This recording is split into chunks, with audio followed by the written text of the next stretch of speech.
Oke, teman-teman, langsung saya akan mulai ya. Saya akan share screen. Saya akan lakukan penjelasan atau menjelaskan. Saya akan lakukan jelaskan ulang ya, menjelaskan ulang kenapa sih kita melakukan pola diet yang ini yang reguler ya. Jadi teman-teman semuanya, selamat datang, selamat malam semuanya. Terima kasih sudah meluangkan waktu dan bergabung di live Zoom meeting malam ini. Ya, ini sudah lumayan banyak yang sudah lumayan ada yang bergabung. So teman-teman, pola diet kita itu ada dibagi menjadi dua, ya. Pola diet kita itu dibagi menjadi dua level. Yang pertama adalah level 1.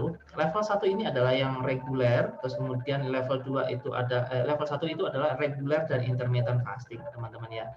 Jadi reguler dan intermittent fasting itu wajib teman-teman lakukan. Itu adalah salah satu fase teman-teman ketika nanti itu supaya bisa masuk ke level 2. Level 1 di diet lifestyle combining itu dibagi menjadi dua tadi teman-teman, reguler dan kemudian intermittent fasting. Perbedaannya ada perbedaan yang mendasar ya antara reguler dan intermittent fasting. Dan yang level 2 adalah pola diet yang totally itu different. Totally dia itu memang fokus untuk penurunan berat badan, jadi memang untuk akselerasi. Caranya adalah teman-teman seperti yang sudah saya share di email yang paling bawah itu ada penjelasan videonya bagaimana caranya mempersiapkan masuk ke pola diet yang level 2. Jadi teman-teman masuk di diet level 1 terlebih dahulu selama maksimal 2 bulan dengan catatan teman-teman sudah konsisten itu. Fungsinya teman-teman diet level 1 itu yang regular dan intermittent fasting itu masih belum fokus ke fat loss ya. Tolong digarisbawahi teman-teman semuanya. Yang diet level 1 yang di regular dan intermittent fasting itu masih belum fokus untuk fat loss atau weight loss atau penurunan berat badan secara drastis, itu masih belum. Jadi nanti yang masuk dalam proses atau fase penurunan berat badan yang secara drastis yang cukup banyak itu ada di level 2. Dan teman-teman untuk bisa masuk ke level 2 itu bisa langsung secara gratis ya. Jadi tanpa ada biaya tambahan lagi, tapi ada syaratnya. Syaratnya seperti apa sudah saya share di email. Ada videonya bagaimana mempersiapkan masuk ke pola diet level 2. Jadi itu stepnya. Stepnya yang level 1 adalah adaptasi dulu teman-teman. Karena apa di level 1 ini banyak sekali teman-teman yang memiliki masalah pencernaan seperti MAH, terus juga kemudian masalah-masalah seperti kolesterol tinggi itu segala macamnya. Itu kita benerin dulu. Kita benerin dulu di pola diet yang level 1 ini, yang reguler terus kemudian intermittent fasting. Setelah itu masuk bulan yang setelah 2 bulan selesai, kita masuk ke bulan yang ketiga, itu yang masuk akselerasi, baru masuk percepatan. Di percepatan ini banyak sekali sih teman-teman yang sukses ya, penurunan berat badannya cukup banyak, seperti ada Kak Theo dari Jakarta itu dalam waktu 6 bulan, itu menurunkan berat badannya 46 kilo. Jadi hampir setengah kintal ya, hampir 50 kilo dalam waktu 6 bulan. Ada Kak Dita, dokter Dita dari Jawa Tengah, salah satu kota di Jawa Tengah, itu menurunkan berat badannya 16 kilo dalam waktu 5 bulan. Jadi fasenya atau stepnya masuk di level 1 dulu. Level 1 adalah regular dan intermittent fasting, baru teman-teman itu nanti masuknya yang bulan yang berikutnya, yang ketiga, itu teman-teman setorkan ke saya food journal yang sudah diisi, food journal makanan-makanan yang sudah diisi, yang sudah diikuti dalam proses regular dan intermittent fasting, baru dan teman-teman bisa naik ke level 2. Nah, ini kan banyak teman-teman yang masih baru nih ya. Ada yang bergabung di bulan April, ada yang bergabung di bulan Maret. Saya yakin beberapa teman masih ada yang bingung juga. Ini akan saya jelaskan dua pola dietnya yang berbeda-beda. Yang pertama itu regular dan kedua itu intermittent fasting. Dua-duanya ini adalah pola diet yang di level 1. Oke ya. Nah, ini teman-teman yang kita ambil kata kuncinya yang paling mendasar adalah food is not only about fuel. Jadi makanan itu bukan hanya tentang kalori ya. Jadi makanan itu kompleks teman-teman. Jadi makanan itu bukan hanya tentang berapa kilokalori, berapa energinya, enggak. Jadi makanan itu dia mengandung mengandung vitamin, mengandung mineral, mengandung lemak dan segala macam. Tubuh kita itu kompleks. Tubuh kita itu kompleks itu kan kita tuh ada sistem pencernaan, sistem pernafasan, imunitas, metabolisme segala macam di dalam tubuh kita itu membutuhkan membutuhkan nutrisi yang kompleks. Maka kita juga tubuh kita itu adalah tubuh yang kompleks. Jadi nutrisinya itu bukan hanya tentang kalori, bahkan lemak itu juga dibutuhkan oleh tubuh kita, teman-teman. Jadi kalau kita itu melihat makanan hanya dari sudut pandang kalori, itu seperti kita melihat rumah itu hanya dari pagernya aja. Sedangkan rumah itu kan ada kamarnya, ada ruang tamu, ada kamar mandi, ada taman segala macam. Kita kalau melihat makanan hanya dari sisi kalori itu seperti itu, teman-teman. Jadi hanya melihat dari depannya aja. Begitu juga kita melihat melihat orang itu hanya melihat dari wajahnya aja, padahal orangnya itu kan ada rambutnya, ada tangannya segala macam, atau kita melihat mobil itu hanya dari tampak depannya, padahal mobil itu ada AC-nya, ada mesinnya segala macam, kursinya, tempat duduknya, ada bagasinya segala macam. Jadi makanan itu bukan hanya tentang energi, banyak sekali yang dibutuhkan di tubuh kita selain dari energi, ya ada itu lemak, vitamin, mineral, prebiotik, probiotik dan segala macamnya. Jika tubuh kita itu mengalami kegemukan atau kadar lemak berlebih, artinya asupan kompleks di tubuh kita itu nggak balance, teman-teman. Nggak balance itu nggak seimbang. Ada yang berlebih, ada yang kurang. Jadi kalau kurang itu kita tambahkan, tapi kalau yang berlebih kita sesuaikan. Artinya itu apa? Kita seimbangkan, balance gitu ya. Itu yang harus kita lakukan ketika tubuh kita itu memiliki kadar lemak yang berlebih, teman-teman. Nah, ini yang paling sering kita lihat ya. Ada 3 energi makro. Makro itu dalam artian jenis-jenis asupan yang mengandung kalori. Ada karbohidrat, ada protein, dan ada lemak. Dan 1 gram karbohidrat itu mengandung 4 kilokalori energi, 1 gram protein mengandung 4 kilokalori energi, dan 1 gram fats atau lemak itu mengandung 9 kilokalori energi. Ya, fats yang paling banyak ya, sedangkan karbohidrat dan protein itu kalorinya sama, masing-masing sama 4 kilokalori energi juga. Nah, yang menjadi masalah adalah ketika kita itu mengkonsumsi sesuatu, ya misalkan kita itu beli di warung gitu ya, misalkan saya beli nasi padang gitu ya, nasi padang ada karbonya, terus kemudian lauknya rendang, ada proteinnya, terus kemudian ada lemaknya juga, ada santannya segala macam. Kalau kita total secara keseluruhan itu ada namanya kelebihan kalori. Kenapa? Karena kita sudah mengambil semuanya, karbohidrat ada, protein ada, lemak ada. Jadi paket apa ya? Paket lengkap gitu ya, paket komplit gitu ya. Dengan kita mengkonsumsi yang sebelumnya kita diet, kita mengkonsumsi pada umumnya, misalkan kita beli sate kambing, nasi, terus kemudian ada gulingnya, ada mengandung karbo, ada mengandung protein, ada mengandung lemak. Ini yang sangat mudah menyebabkan kita itu obesitas atau overweight, karena kita mengkonsumsi kandungan makronya itu semuanya secara langsung.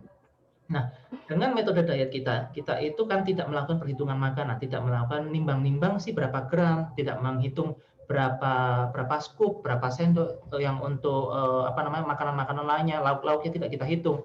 Caranya adalah dengan kita melakukan pemisahan. Pemisahan dalam artian ketika kita melakukan konsumsi karbohidrat itu tidak bersamaan dengan protein hewani. Supaya apa? Karena protein hewani itu otomatis dia mengandung lemak.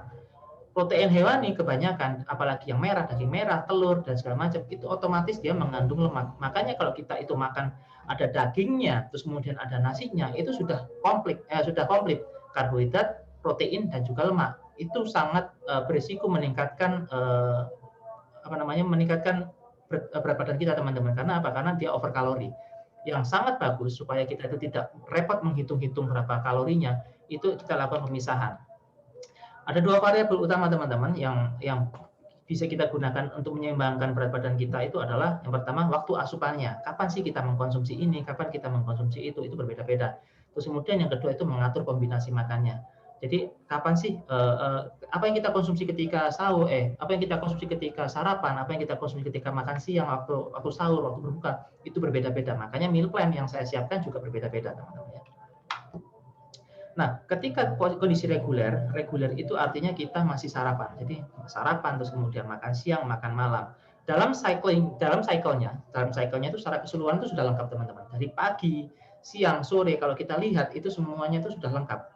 Sudah jadi satu. Cuman ketika kita makan, ketika kita konsumsi itu kita pisah-pisah. Ketika pagi hari kita mengkonsumsi asupan yang mengandung probiotik dan prebiotik. Probiotik itu adalah bakteri-bakteri baik. Jadi probiotik itu adalah bakteri-bakteri baik yang dia itu mendukung kultur di usus kita. Kenapa? Karena usus kita itu adalah pusatnya dalam pengaturan nutrisi dan imunitas. Karena 80% imunitas kita itu ada di usus, teman-teman. Jadi ketika kondisi di pagi hari perut kita kosong, maka kita mengkonsumsi asupan-asupan yang sangat bagus untuk usus kita. Salah satunya probiotik. Apa probiotik? Probiotik itu bisa dari yogurt, bisa dari Yakult yang dia mengandung bakteri-bakteri lactobacillus seperti itu. Jadi bakteri-bakteri yang baik yang mendukung kesehatan di usus kita. Terus kemudian yang kedua adalah prebiotik. Prebiotik itu adalah makanannya untuk bakteri-bakteri baik. Prebiotik itu salah satunya jenisnya itu adalah buah-buahan. Nah, makanya teman-teman ketika di pagi hari optimalkan konsumsi buah-buahan. Supaya apa? Buah-buahan dan ketemu probiotik itu sangat menyehatkan usus kita. Ketika usus kita sehat, maka seluruhnya pengaturan nutrisi, imunitas, dan distribusi energi akan lebih optimal, teman-teman. Jadi ibaratnya ketika kita itu di pagi hari itu seperti kita itu sedang menyalakan mobil ya. Kita menyalakan mobil atau kendaraan. Umumnya ketika kita itu menyalakan kendaraan di pagi hari, kita panasin dulu beberapa saat, baru setelah itu kita untuk menggunakan perjalanan, apalagi untuk perjalanan jauh ya. Nah, sama sistem pencernaan kita itu membutuhkan pemanasan dulu. Jadi ada semacam pelumasan di sistem pencernaan kita, terutama di bagian usus, dengan menggunakan probiotik dan prebiotik. Jadi hindari makanan-makanan yang berat. Konsumsilah makanan-makanan yang ringan. Buah-buahan aja boleh. Kalau teman-teman memiliki kolesterol yang agak tinggi, tambah konsumsi oats. Seperti menggunakan Quaker Oats atau Captain Oats, itu silakan. Oats itu sangat bagus untuk menurunkan kadar kolesterol di dalam darah kita. Habis itu konsumsi buah-buahan, itu sangat bagus untuk pencernaan kita. Nah, baru siangnya itu kita mengkonsumsi makanan seperti karbohidrat seperti nasi gitu ya, nasi dengan sayur-sayuran, tapi tanpa ayam, tanpa telur, tanpa daging. Kalau teman-teman ingin mengkonsumsi hewani dengan nasi boleh, yaitu hanya ikan air tawar. Ikan air tawar itu seperti kayak ikan lele, ikan mujair, ikan gurame, ikan nila, ikan mas, itu boleh dikonsumsi di siang hari dengan nasi, dengan catatan pengolahannya hanya bakar terus kemudian kuah terus atau pepes ya, tidak digoreng gitu ya. Itu kalau yang di siang hari ingin mengkonsumsi nasi dengan ikan ya, dengan lauk hewani. Sedangkan yang di malam harinya itu baru teman-teman makan yang enak-enak. Di malam hari teman-teman itu makan protein hewani bebas. Ayam boleh, daging boleh, sate boleh, steak boleh. Ditambah dengan sayur-sayuran tapi tanpa dengan nasi, tanpa karbohidrat. Supaya apa? Supaya protein itu tadi bisa memaksimalkan tubuh kita, terutama dalam proses pembakaran lemak dan segala macamnya. Ini nanti akan saya jelaskan kenapa protein itu sangat bagus dikonsumsi di malam hari. Di slide yang berikutnya akan saya sampaikan. Terus kemudian pasti ada yang tanya, Mas, kalau saya pagi nggak sarapan nasi kan nanti lemes gitu ya, pasti badan saya itu nggak tenaganya kok kurang gitu ya. Itu sebenarnya teman-teman, energi yang kayak kita dapatkan di pagi hari kita aktivitas, itu sebenarnya energi kita dapatnya kemarin. Jadi ketika kita makan malam kemarin atau makan sore, itu kita proses dalam waktu berjam-jam, karena proses mencerna makanan itu tidak selesai dalam waktu 1 jam atau 2 jam. Dia membutuhkan waktu minimal 6 jam, 8 jam, bahkan ada sampai 12 jam. Artinya kalau kita makan terakhir jam 7 malam, maka jam 7 besok paginya masih bisa kita gunakan. Sebagai faktanya teman-teman, ketika sahur ya, ketika berpuasa, teman-teman pasti ada kalanya tidak sahur. Ketika teman-teman nggak sahur, teman-teman masih bisa beraktivitas nggak? Masih bisa beraktivitas. Artinya apa? Even kita itu tidak sahur, even kita itu tidak sarapan, sebenarnya kita masih memiliki energi yang kita dapatkan dari kemarin. Ya, teman-teman ya.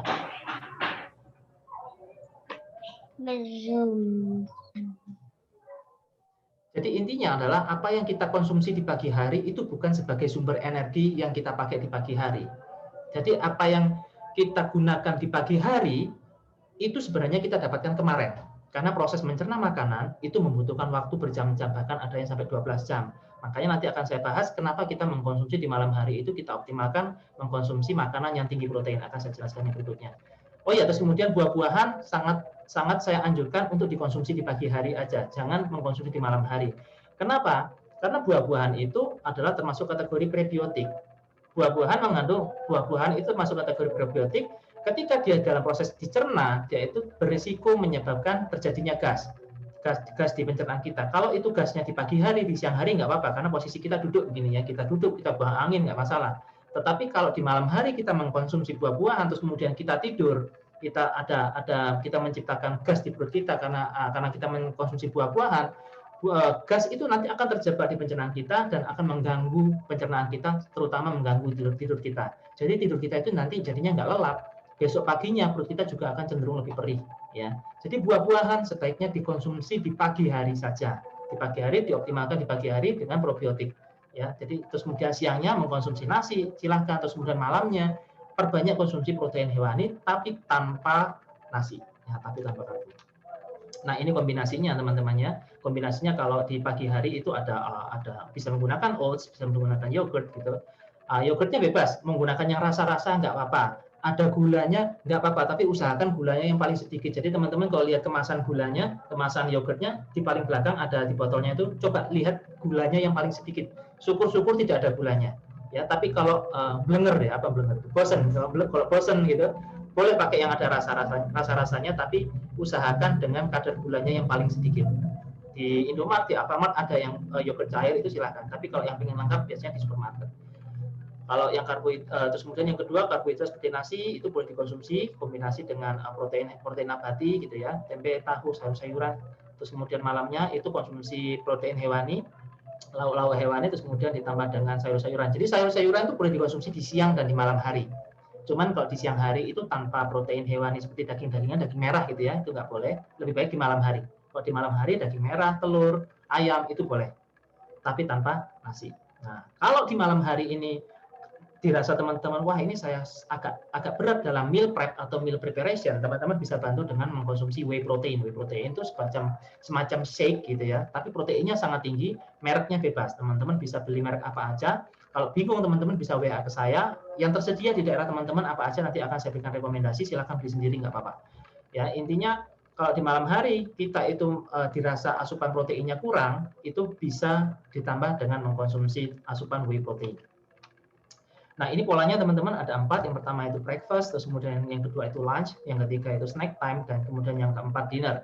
Ada yang breakfastnya itu buah-buahan, siangnya itu karbohidrat, terus snack time-nya itu bisa semacam teman-teman konsumsi umbi-umbian boleh, kayak misalkan singkong atau kacang-kacang yang direbus kayak kacang kedelai atau kacang edamame, itu boleh dikonsumsi di sore hari, atau buah-buahan yang sisa di pagi hari dikonsumsi di snack time di sore hari masih boleh.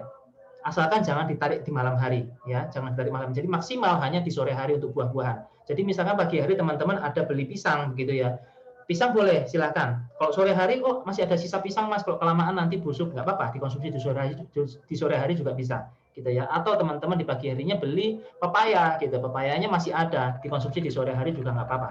Nah, di malam harinya baru teman-teman optimalkan atau maksimalkan konsumsi makanan yang mengandung protein hewani. Jadi tanpa menggunakan nasi, atau bisa dilengkapi dengan konsumsi whey protein. Nah, ini yang penting teman-teman. Kenapa kita mengkonsumsi protein itu di malam hari? Kenapa sih di malam hari itu kok dibutuhkan banyak banget kebutuhan protein? Jadi sebagai catatan teman-teman, teman-teman itu mengkonsumsi protein sebanyak apapun tidak akan berlebih ya. Jadi protein itu kita tidak akan bisa berlebih mengkonsumsi protein. Jadi mau teman-teman mengkonsumsi protein sebanyak-banyaknya sebenarnya nggak akan masalah. Karena apa? Karena kebutuhan protein kita sangat tinggi. Misalkan saya itu berat badannya adalah 69. Kita hitung 70 lah. Kebutuhan protein harian saya itu adalah maksimal 2 kali berat badan saya. Artinya kebutuhan protein saya itu 140 gram. 140 gram protein per hari. Nah, kalau kita lihat telur ayam itu satu butirnya itu proteinnya antara 4 sampai 6 gram. Nah, kalau kita hitung supaya saya itu mencukupi kebutuhan protein saya, yang saya butuhkan adalah saya hitung 140 gram per hari dibagi 5. Nah, supaya saya itu mencukupi atau kelebihan protein dalam harian, saya harus mengkonsumsi 28 telur ayam. Kan nggak masuk akal ya? Nggak, jadi nggak akan berlebih gitu loh. Jadi paling sehari saya tuh hanya mengkonsumsi telur itu hanya 4 atau 5. Ayam itu juga mengkonsumsi, terus kemudian daging juga konsumsi. Intinya teman-teman jangan takut mengkonsumsi protein dengan jumlah yang banyak. Karena apa? Dengan kita mengkonsumsi dengan jumlah banyak pun kita tidak akan berlebih.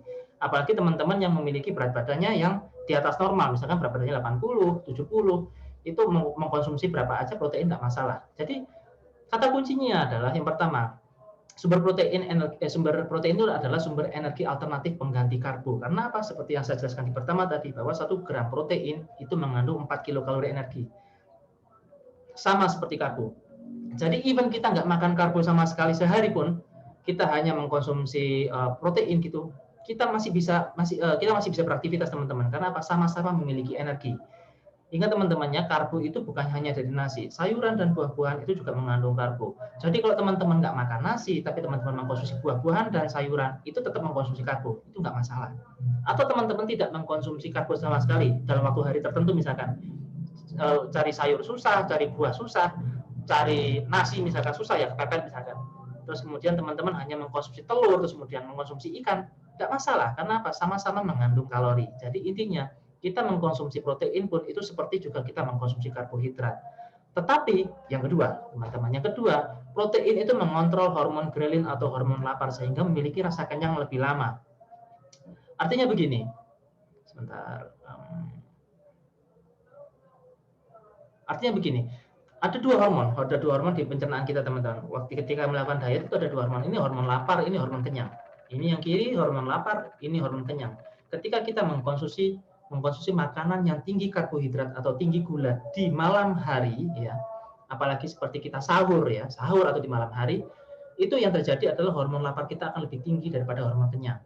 Yang terjadi adalah dalam waktu beberapa jam kita itu udah craving, udah pengen makan lagi, udah pengen nyemil. Karena apa? Karena kita mengkonsumsi makanan yang tinggi karbo instead of tinggi protein. Jadi kita mengkonsumsi makanan yang tinggi karbo daripada mengkonsumsi tinggi protein. Artinya kita bisa memiliki rasa lapar lebih banyak. Ya, makanya kalau sahur atau makan malam, saya sarankan teman-teman mengkonsumsi makanan yang tinggi protein. Tetapi kalau kita mengkonsumsi makanan yang tinggi protein, akan terjadi kebalikan begini. Kita akan memiliki rasa kenyang lebih lama. Ini hormon laparnya, hormon kenyangnya, ini hormon lapar. Ketika kita mengkonsumsi makanan yang tinggi protein di malam hari atau ketika sahur, kita akan memiliki rasa kenyang lebih lama. Ya, makanya kalau teman-teman sahur itu saya sarankan mengkonsumsi lauk-lauk protein hewani, ada yang mengkonsumsi whey protein aja, nggak masalah. Karena apa? Karena dengan kita mengkonsumsi makanan yang tinggi protein, baik itu ketika sahur atau ketika malam hari, kita akan memiliki rasa kenyang lebih lama. Artinya ketika kita berbuka atau ketika kita itu waktu di pagi harinya besoknya ketika nggak puasa gitu ya, kita nggak pengen makan banyak. Rasa lapar kita itu akan lebih terkontrol, teman-teman. Itu yang terjadi ketika kita mengkonsumsi makanan yang tinggi protein, terutama di malam hari atau ketika sahur. Terus kemudian yang ketiga, sebagai asupan untuk recovery karena mengandung asam amino. Jadi protein itu kaya akan asam amino.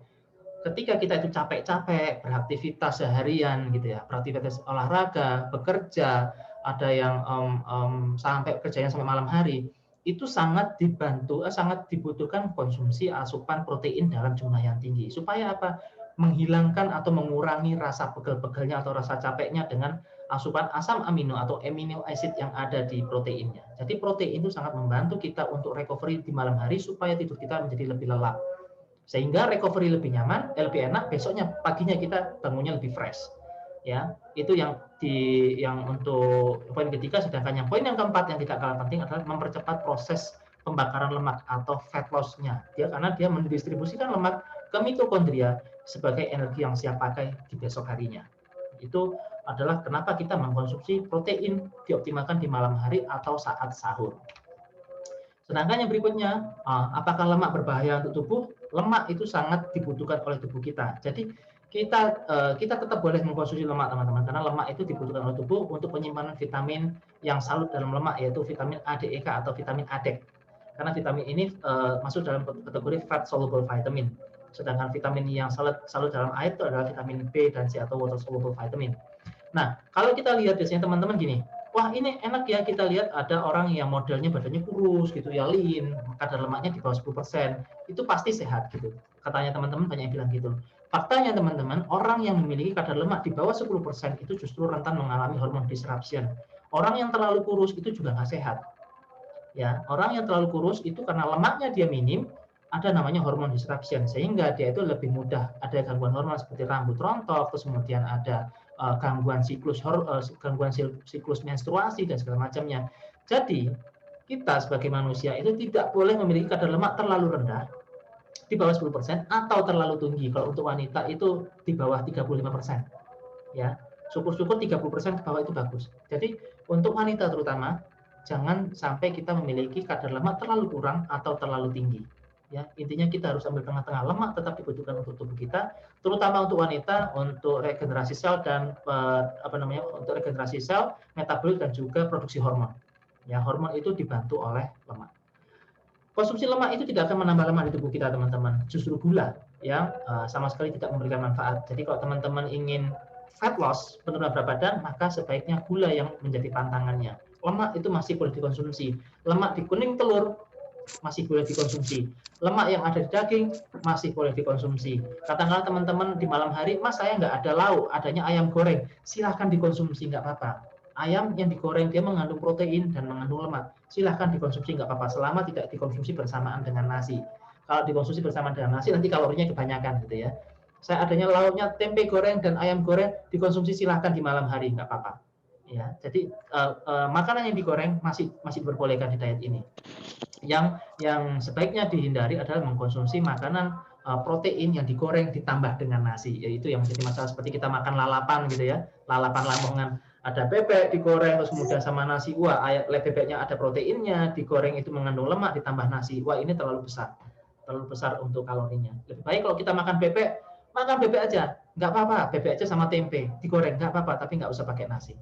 Atau makan ayam digoreng aja nggak apa-apa, tapi tanpa nasi, tapi jangan digoreng setiap hari ya. Kalau bisa besoknya itu yang dibakar gitu, apa yang digrill atau yang dipepes atau yang dikuah gitu, nggak apa-apa. Jangan digoreng tiap hari. Kalau digoreng tiap hari takutnya juga kebanyakan juga. Jadi diselang-seling ya. Sate ayam boleh, terus kemudian sate taichan itu juga boleh. Banyak sekali variannya, teman-teman. Oke, ini adalah penjelasan tentang pola diet yang reguler ya, teman-teman. Masih di level 1. Nah, habis ini saya akan bahas pola diet yang intermittent fasting, tetapi masih di level 1 juga. Sampai di sini apakah ada yang ingin ditanyakan? Silakan teman-teman, kalau ada yang ingin ditanyakan. Kalau memungkinkan bisa langsung unmute mic-nya, langsung ngomong aja nggak apa-apa. Kalau nggak memungkinkan atau lagi di jalan bisa langsung di chat.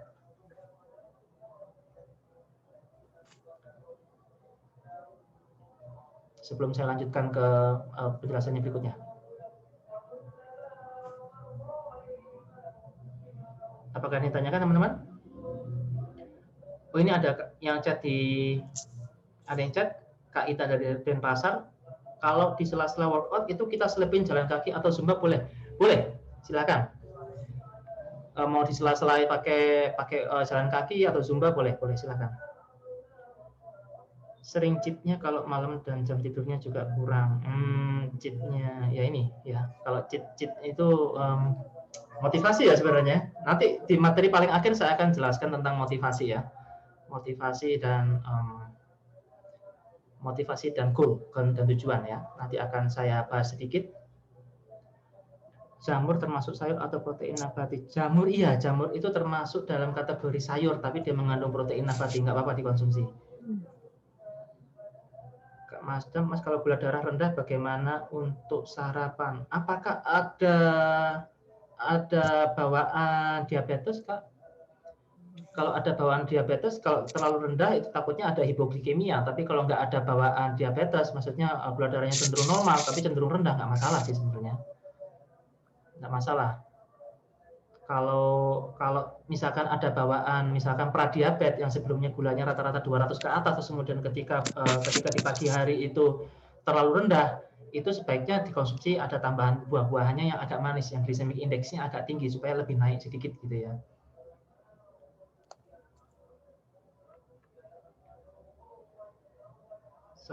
Kalau saya belum konsisten nih Mas, sebenarnya kok selama puasa masih belum efektif.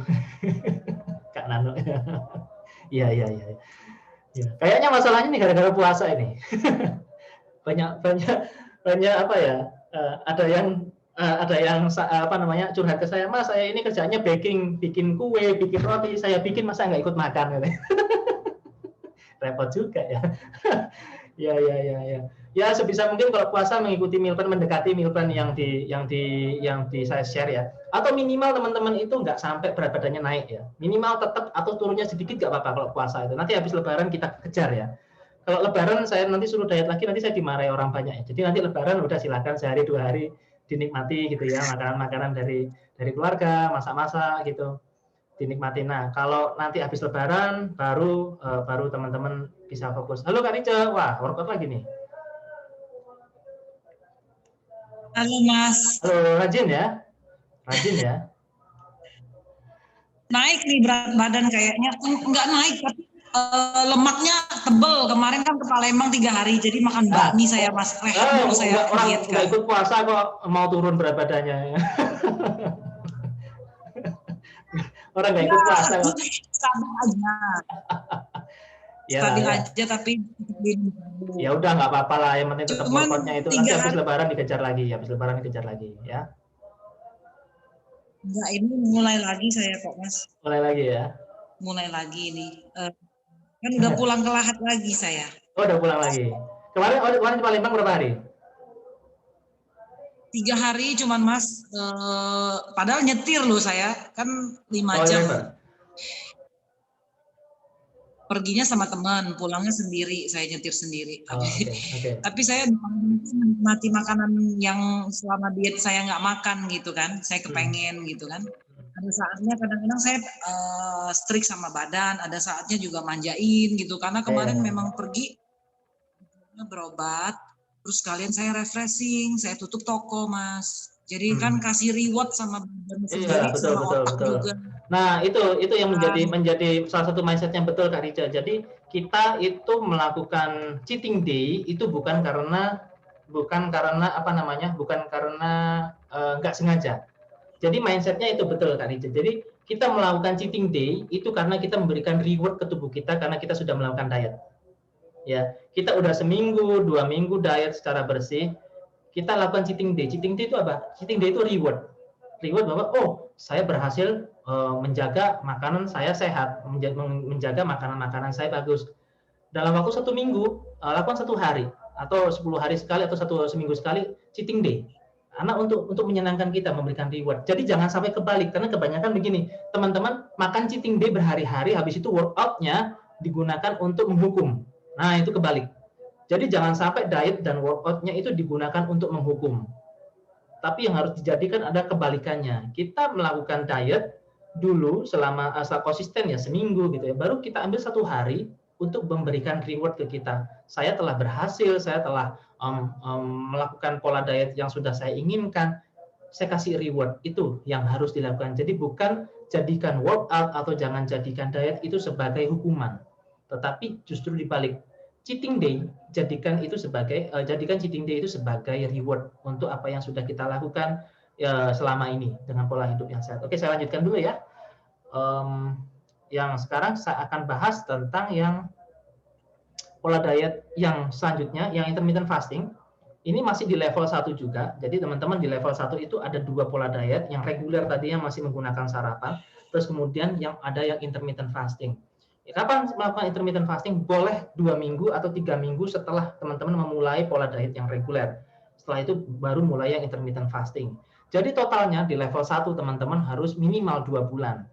Nanti ketika dalam 2 bulan itu sudah konsisten dengan yang reguler dan intermittent fasting, baru nanti teman-teman bisa akan saya naikkan ke pola diet yang level 2, yaitu yang untuk akselerasinya, untuk percepatan dalam proses penurunan berat badannya. Ya. Pemanasannya itu menggunakan reguler dan intermittent fasting. So, saya akan coba share untuk yang intermittent fasting. Intermittent fasting itu di Indonesia mulai ramai ketika tahun 2012 atau nggak salah, 2012 atau 2013 ya. Digemborkan oleh Mas Deddy Corbuzier dengan nama Obsessive Corbuzier Diet. Sebenarnya intermittent fasting itu pola dietnya sudah lama sekali. Sebenarnya puasa juga sudah mendekati, puasa Ramadan atau puasa sunnah itu sebenarnya mendekati intermittent fasting. Cuman intermittent fasting itu termasuk kategori wet fasting, jadi kita masih mengkonsumsi air putih ya. Tapi kalau untuk puasa Ramadan atau puasa sunnah itu kategori dry fasting, kita nggak boleh minum air sama sekali. Terus kemudian waktunya saklek gitu ya. Kalau kita puasa Ramadan atau puasa sunnah ya sahurnya ketika subuh gitu ya. Sahurnya ketika subuh, terus kemudian berbukanya ketika maghrib. Sedangkan kalau intermittent fasting jamnya bisa bebas. Kalau puasa Ramadan itu puasanya di pagi sampai sore, artinya di siang hari panas-panas kita puasa. Tapi kalau di intermittent fasting, kita puasanya bisa di malam hari. Artinya kita puasanya waktu tidur itu masih bisa. Jadi lebih fleksibel. Jadi teman-teman kalau sudah terbiasa dengan puasa Ramadan atau puasa sunnah, untuk teman-teman yang muslim, seharusnya intermittent fasting ini adalah hal yang sangat mudah. Karena kita masih boleh minum, gitu ya. Terus kemudian jamnya bisa fleksibel, disesuaikan dengan ketersediaan bahan baku atau aktivitas kita. Apalagi yang kerja di luar, gitu ya, aktivitas di luar, harus makan dari catering, gitu ya, itu bisa disesuaikan.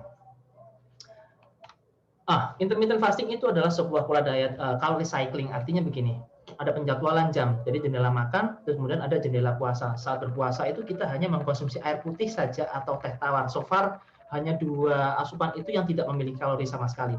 Jadi ketika calorie cycling, ketika kita jendela berpuasa itu kita tidak mengkonsumsi kalori sama sekali. Baik itu permen. Kalau permen itu hanya ada berapa ya? Kayak Fisherman Friends itu tidak mengandung kalori, itu boleh dikonsumsi.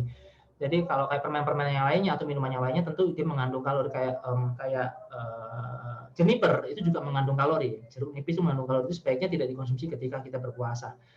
Nah, manfaat ketika kita berpuasa itu sangat banyak manfaatnya, seperti teman-teman lakukan sekarang ketika puasa Ramadan. Itu yang pertama adalah mengistirahatkan sistem pencernaan kita. Terus kemudian yang kedua itu mengoptimalkan metabolisme tubuh kita. Terus kemudian yang ketiga itu meningkatkan produksi human growth hormone itu hingga 20 kali lipat. Apa sih human growth hormone itu? Human growth hormone itu adalah salah satu hormon yang diproduksi di tubuh kita untuk regenerasi sel. Makanya kalau kita lihat di klinik kecantikan ada namanya suntik hormon HGH di kulit gitu ya, supaya apa? Supaya lebih mentereng kulitnya seperti awet muda gitu ya. Sebenarnya tanpa suntik pun kita masih bisa mendapatkan dari produksi human growth hormone itu bisa meningkat hingga 20 kali lipat dengan cara yaitu berpuasa tidak konsumsi lebih dari 12 jam.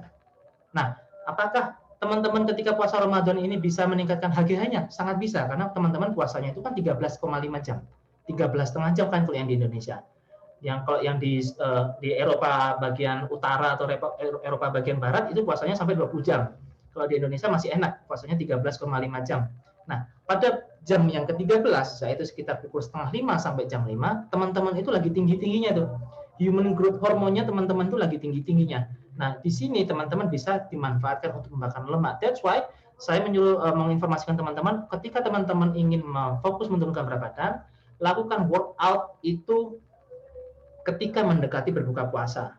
Atau ketika teman-teman itu tidak sedang berpuasa Ramadan, ketika teman-teman itu intermittent fasting dalam kondisi harian biasa, lakukan workout lah menjelang makan pertama, menjelang berbuka puasa. Karena apa? Pada kondisi ketika kita kondisi yang sangat lapar, dengan kondisi puasa yang sangat panjang, itu human growth hormone kita itu meningkat hingga 20 kali lipat. Artinya, impact ke tubuh kita itu bisa 5 kali lipat lebih bagus. Jadi misalkan saya ke dalam kondisi tidak puasa, impact saya 1 kali lipat. Tapi ketika saya dalam kondisi puasa, dalam kondisi perut kita sudah sangat-sangat kosong ya, impact olahraga yang lakukan itu sama, olahraga yang saya lakukan itu sama, tapi impact-nya ke tubuh kita, pembakaran lemaknya bisa sampai 5 kali lipat. Jadi olahraganya sama, tapi ke tubuh kita yang kita rasakan itu bisa sampai 5 kali lipat. Jadi itulah manfaat ketika kita itu melakukan aktivitas olahraga atau workout gitu ya, menjelang berbuka puasa atau menjelang makan pertama ketika intermittent fasting. Karena human growth hormone kita sangat-sangat tinggi, makanya saya buatkan video kemarin ya, 15 menit workout menjelang berbuka puasa, itu sebenarnya bagus sekali untuk pembakaran lemak. Karena apa? Selain olahraganya itu bagus, momentumnya, waktunya itu juga bagus. Ketika kita sudah benar-benar lapar dan human growth hormone kita itu sangat tinggi, itu sangat bagus untuk pembakaran lemak. Terus kemudian poin yang kelima itu produksi insulin kita menjadi lebih terkontrol ya untuk teman-teman yang mungkin memiliki gangguan pradiabetes gitu ya atau gangguan gula darah. Terus kemudian yang keenam, ketika kita sudah terbiasa ya setelah 7 hari, 6 hari terbiasa dengan pola diet yang seperti ini, maka rasa lapar kita akan menjadi lebih mudah terkontrol ya karena sudah adaptasi. Nah, untuk jam jendela makannya saya kategorikan menjadi 2, yaitu IF6. IF6 itu artinya jendela makannya hanya 6 jam. Terus kemudian yang kedua itu IF8, yaitu jendela makannya 8 jam, puasanya 16 jam. Jadi contoh yang pertama, intermittent fasting 6, makan pertama misalkan jam 12 siang, langsung lunch ya. Terus kemudian snack time-nya jam 3 sore, makan terakhirnya jam 6 sore. Artinya jendela makannya itu hanya 6 jam. Selebihnya kita puasa, hanya mengkonsumsi air putih aja, teh tawar, boleh dingin silahkan, atau mengkonsumsi permen yang less sugar. Kalau kita jendela makannya 8 jam atau IF8, saya analogikan adalah makan pertamanya jam 12 siang, snack time-nya jam 4 sore, makan terakhirnya jam 8 malam. Apakah jamnya ini fix? Enggak. Misalkan teman-teman ingin dimajukan boleh, misalkan 8 jam ya, 8 jam, mulainya jam 10 pagi, nanti berakhirnya jam 6 sore, jam 18. Boleh. Atau teman-teman itu dimajukan lagi, mulainya jam 9 pagi, berakhir makan terakhirnya jam 5 sore, boleh. Ya, tapi harus dilakukan dengan berpola ya. Jadi jangan pindah-pindah, sebelumnya jam 9, terus kemudian maju jam 12, terus kemudian mundur lagi jam 1, jangan seperti itu. Toleransi sebaiknya 1 jam. Jadi misalkan teman-teman sebelumnya itu jam 10 pagi, toleransi paling cepat maju 1 jam, paling lambat mundurnya 1 jam. Jadi kalau mulainya biasanya jam 10, paling cepat bisa jam 9, paling lambat bisa jam 11. Supaya kelihatan berpola. Nah, kalau teman-teman mau sebelumnya kuat di 8 jam, terus kemudian berubah ke 6 jam, silahkan. Tidak apa-apa. Intinya, kapan teman-teman mau mulai makan dan kapan akan mengakhiri, itu bisa disesuaikan dengan kebutuhan asalkan durasinya sama. Yaitu pilih yang 6 jam atau 8 jam. Karena jamnya lebih fleksibel ya. Jadi jam sahurnya atau jam berbukanya itu sangat fleksibel. Untuk polanya adalah ketika first meal-nya atau breakfast-nya dimulai dengan mengkonsumsi probiotik dan prebiotik seperti sarapannya, cuma kita mundurkan. Terus kemudian setelah itu beberapa saat baru kita mengkonsumsi nasi tanpa protein hewani. snack time-nya ada beberapa kayak misalkan umbi-umbian, boleh kacang-kacangan yang direbus boleh. Nah, baru last meal-nya kita bisa optimalkan protein hewani. Sama seperti yang reguler, cuman waktunya kita press. Kalau kita menggunakan pola yang reguler itu biasanya kita sarapan jam 8, jam 7 pagi, kita akhiri sampai jam 7 malam, itu total kan jam makannya 12 jam. Dengan total durasi 12 jam itu, maka volume makanan kita itu pasti akan bertambah. Tetapi kalau durasinya kita potong, sebelumnya 12 jam yang reguler ya, terus kemudian kita rubah menjadi intermittent fasting, yang artinya menjadi hanya 8 jam atau 6 jam. Karena durasinya semakin pendek, maka volume yang akan kita konsumsi itu juga akan berkurang. Karena apa? Karena kecepatan kita dalam mencerna makanan itu nggak bisa dikebut. Ya, mulut kita bisa ngebut, tapi perut kita kan nggak bisa ngebut. Prosesnya kan lama juga yang di perut kita. Jadi semakin singkat durasi jendela makannya, maka volume makanan yang akan kita konsumsi itu juga akan semakin singkat, semakin sedikit. Jadi itu adalah salah satu tips kita melakukan pola diet yang intermittent fasting, karena kita tidak menghitung berapa kalori-kalorinya teman-teman. Jadi kita tidak menghitung kalorinya. Kemarin ada yang tanya ke saya, Mas, kenapa kok tidak pernah hitung-hitung kalori? Sedangkan beberapa orang, termasuk beberapa dokter gizi itu menyuruh kita menghitung kalori. Oke. Yang menjadi masalah adalah teman-teman, kalau kita menghitung kalori, kita bandingkan dengan yang ada di aplikasi, misalkan kayak Fat Secret atau misalkan aplikasi yang lainnya gitu ya. Jumlah kalori yang kita konsumsi dengan jumlah kalori yang ada di aplikasi itu sudah berbeda. Nggak ada yang sama. Misalkan di aplikasi sop itu jumlah kalorinya sekian. Misalkan kalorinya 300 kilokalori ya. Nah, sop yang saya masak dengan sop yang teman-teman masak itu kalorinya sudah pasti berbeda. Kenapa? Karena misalkan sop di saya itu saya kasih makaroni, saya kasih dada ayam, saya kasih wortel gitu ya. Yang teman-teman konsumsi mungkin ada tambah daging sapi, mungkin ada ditambah dengan bihun, suun gitu ya, atau mungkin ditambah dengan yang lain-lainnya. Komposisi yang berbeda itu maka jumlah kalorinya juga akan berbeda teman-teman.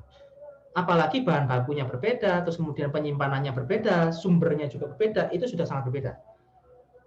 Jadi tidak ada sumber makanan apapun yang kita masak, yang kita olah, itu sama persis dengan yang ada di aplikasi. Makanya saya tidak menyarankan teman-teman itu untuk menghitung kalori. Karena apa? Karena nggak make sense. Karena nggak akan pernah sesuai. Apalagi kalau teman-teman menghitung nasi goreng di aplikasi di Fat Secret itu nggak salah 300 atau 400 kilokalori. Tapi apakah saya makan nasi goreng itu juga 400 kilokalori? Belum tentu. Saya makan nasi goreng itu ada bakso ikannya, ada kerupuknya, ada telurnya, ada udangnya, ada cuminya. Kalau dihitungnya lebih dari 800. Itulah kenapa nggak pernah saya hitung. Kenapa? Antara yang saya konsumsi dengan teman-teman konsumsi itu kalorinya sudah sangat berbeda. Dari proses pengolahannya, dari bahan bakunya, bahkan usia ayam yang teman-teman konsumsi kemarin sama besok itu sudah berbeda. Pakannya aja berbeda, usia ayamnya berbeda, waktu usia potongnya aja berbeda, itu jumlah kalorinya sudah berbeda. Jadi saya nggak akan pernah untuk yang di fase yang awal-awal ini tidak akan saya anjurkan teman-teman untuk menghitung kalori. Karena apa? Karena tidak akan pernah relevan dengan apa yang kita konsumsi, membandingkan dengan apa yang kita konsumsi dengan apa yang ada di catatan atau ada di aplikasi-aplikasi untuk menghitung kalori ya. Jadi menghitung kalori untuk saat ini kurang relevan karena apa? Pengolahan yang teman-teman lakukan dan pengolahan yang ada di aplikasi itu sudah sangat berbeda. Itu ya. Oke, ini pola dietnya teman-teman. Pola dietnya yang minggu pertama setelah masuk intermittent fasting boleh menggunakan selang-seling yaitu intermittent fasting 8, reguler, IF8, reguler, IF8, reguler. Minggu kedua itu boleh kombinasi IF6, reguler, IF6, reguler, IF6, reguler, IF6, reguler. Dan minggu ketiga kombinasi IF6, IF8, IF6, IF8, IF6, IF8. Nah, ini teman-teman catat ya. Jadi ketika teman-teman sudah masuk ke fase intermittent fasting, teman-teman bisa melakukan kombinasi yang berubah-ubah seperti ini. Jadi IF8 dan reguler, IF8 dan reguler dan seterusnya. Minggu kedua IF6 reguler, IF6 reguler dan seterusnya. Minggu ketiga IF6, IF8, IF6, IF8 dan seterusnya. Ya, pokoknya total reguler dan intermittent fasting itu dalam waktu 2 bulan. Setelah 2 bulan, sambil teman-teman catat di food journalnya itu ada formnya sudah saya email teman-teman ya. Setelah dicatat itu dalam waktu 2 bulan setorkan ke saya. Akan saya review apakah teman-teman ini memenuhi syarat untuk masuk ke diet ya pola diet yang level 2 atau belum. Kalau sudah langsung akan saya masukkan tanpa ada biaya tambahan lagi. Oke, itu semua teman-teman adalah pola diet yang reguler. Jadi pola diet yang reguler itu adalah pola diet yang level 1. Pola diet yang level 1 adalah yang reguler dan intermittent fasting. Jadi ada dua pola yang berbeda dan harap dilakukan dalam waktu 2 bulan. Setelah 2 bulan, teman-teman bisa masuk ke pola diet yang berikutnya, yaitu yang di level 2, akselerasi. Ya, itu lebih tricky ya teman-teman ya. Oke, dari teman-teman, pola diet ini semua apakah ada yang ingin didiskusikan, ditanyakan? Boleh langsung unmute kalau ada yang mau tanya. Sebelum saya akan bahas ke mindset ya.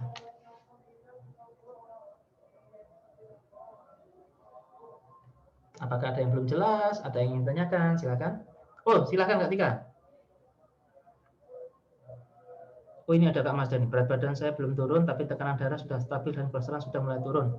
Sebelum ini tekanan darah saya yang turun, ya memang di diet level 1 kita fokusnya untuk peningkatan kualitas kesehatan dulu. Jadi kayak kolesterol itu supaya turun dulu. Kalau ada teman-teman yang memiliki gula darah tinggi supaya lebih stabil dulu gitu ya. Kalau ada berat badannya yang turun itu bonus ya. Bonus, benar-benar bonus. Kalau yang di level 1 itu sebenarnya masih belum fokus ke fat loss, tapi kalau sudah ada yang turun itu bonus. Dan itu menyenangkan ya, bonus. Silakan Kak Tika, sampai saya tunggu.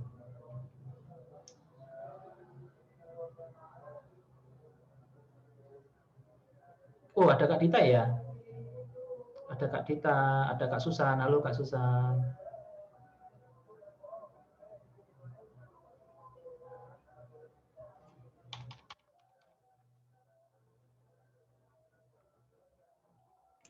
Mas Didit. Yes. Boleh tanya Mas? Boleh, silakan Kak Dita. Gini Mas, saya tuh lihat ada, saya nanya dulu, Adelai itu badannya bisa jadi kayak gitu pakai hitungan kalori nggak? Kalau memang ya kalau Mas Ade itu kan bulking dia tuh makannya banyak. Makanya dia tuh sehari itu lebih dari 3.000 kalori, sekitar 4.000 nggak salah.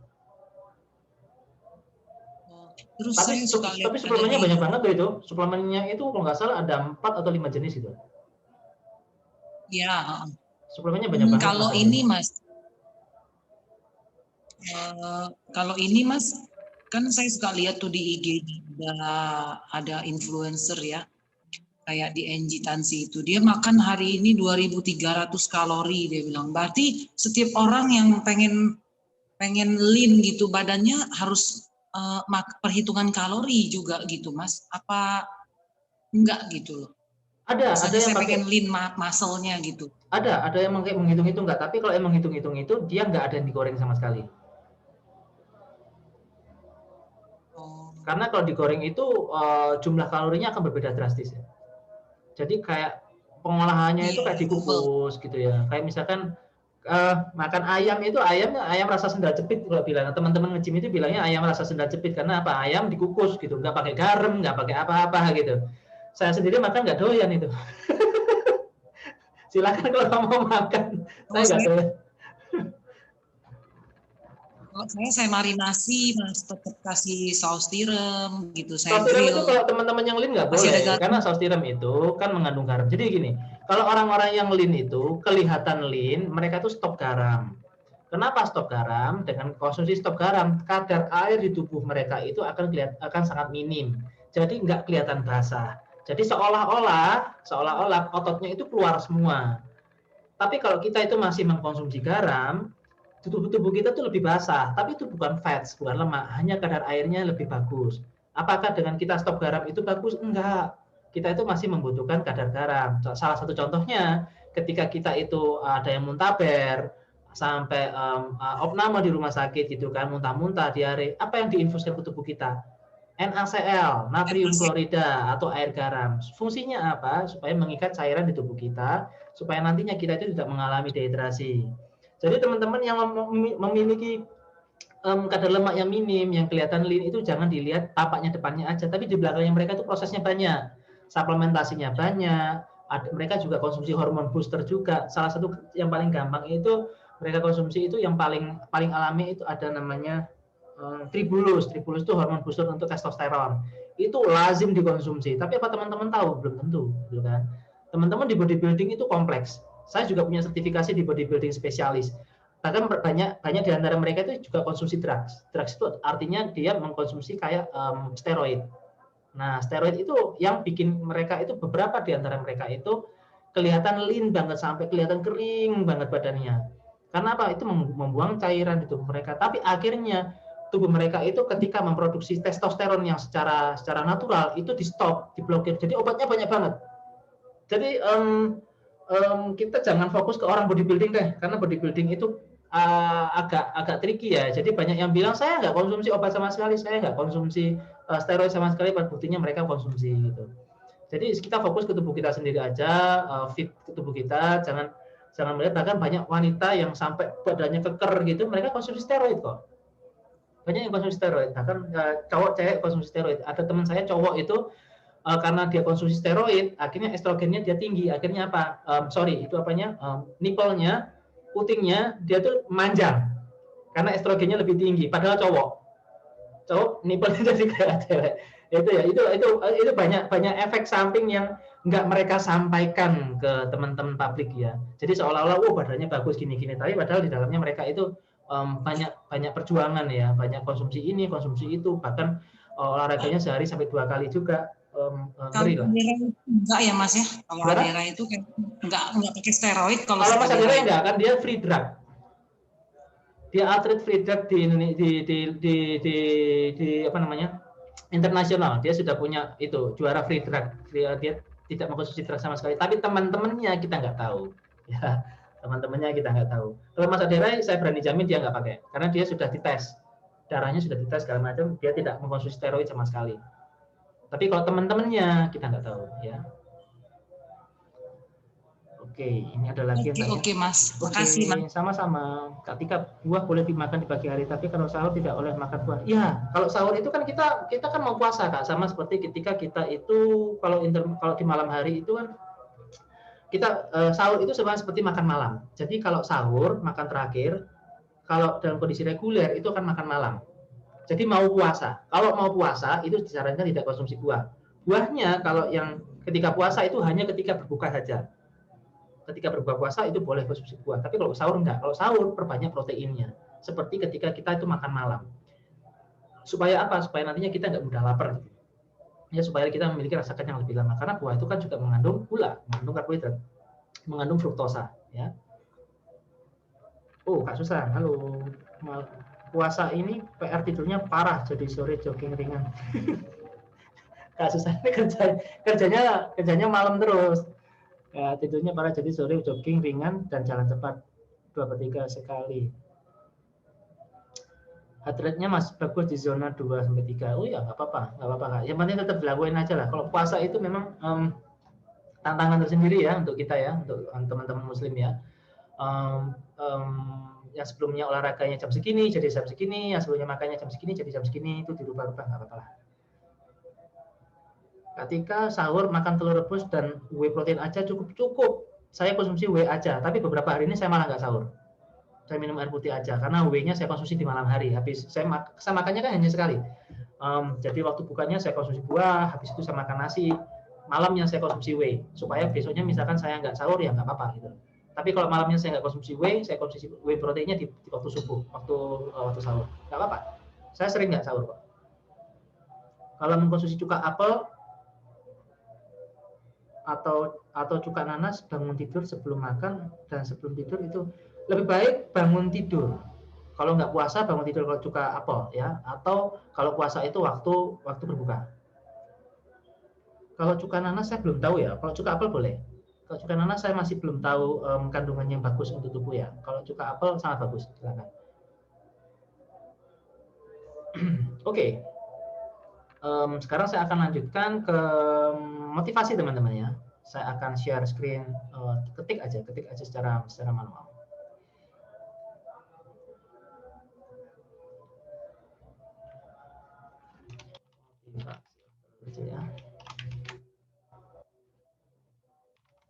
Nah, kelihatan teman-teman ya.